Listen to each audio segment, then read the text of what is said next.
আসসালামু আলাইকুম। আশা করি তোমরা সবাই ভালো আছো, আমিও ভালো আছি। এই একটা অঙ্ক কমন কোশ্চেন, যেটা পরীক্ষাতে অনেকবার পড়েছে।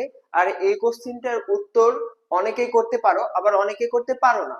আর যারা পারো তারা অনেক টাইম লাগাও, তাই না?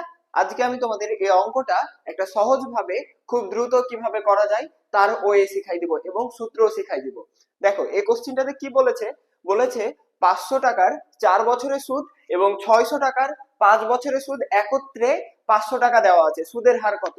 আমরা জানি এই সব টাইপের অঙ্কগুলো করার ক্ষেত্রে তোমরা I is equal to NPR এই সূত্রটা খুব ব্যবহার করো। আই মানে কি? ইন্টারেস্ট। পি মানে কি? প্রিন্সিপাল মানে মূলধন। এন মানে কি? টাইমস মানে বছর।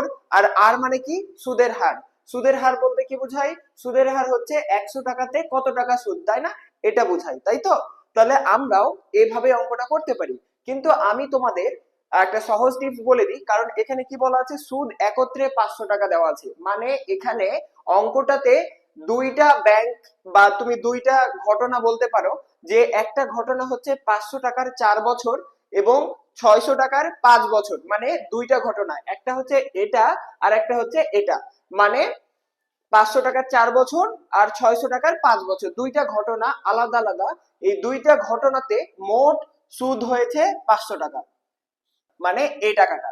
তাহলে সুদের হার কত হবে, তাই তো? তাহলে আমি তোমাদের একটা সহজ সূত্র শিখাই দিচ্ছি। সুদের her is equal to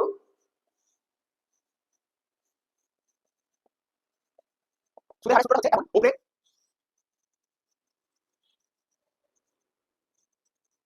into.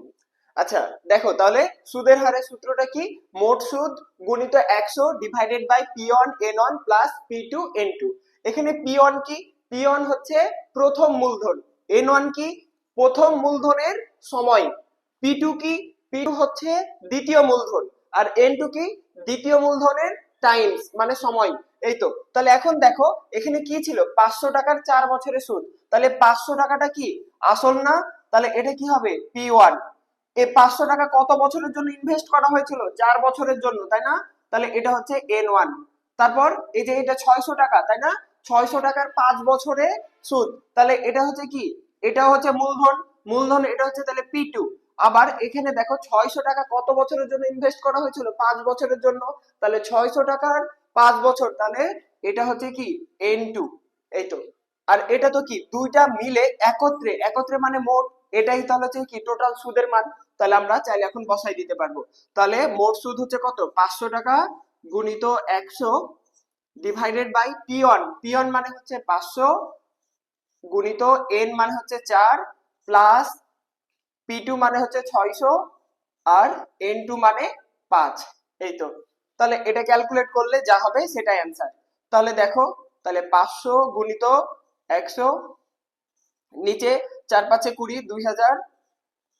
আর এটা 5 6 30 মানে 3000। তাহলে 500 গুণিত 100 আর নিচে 5000 টোটাল। কারণ 2000 আর 3000 যোগ করলে 5000। এই যে দেখো শূন্য শূন্য গুলা কেটে দিতে পারি। শূন্য শূন্য শূন্য কেটে দিলাম, এটা 5 5 কেটে দিলাম। তাহলে হচ্ছে 10%। 10% উত্তর। তাহলে এই অঙ্কটার উত্তর হচ্ছে 10%। আশা করি তোমরা বুঝতে পেরেছো। এইরকম টাইপের অঙ্ক যতগুলো আছে তোমরা চাইলে এই সূত্র অ্যাপ্লাই করে করে নিতে পারো সুদের হার বের করতে চাইলে।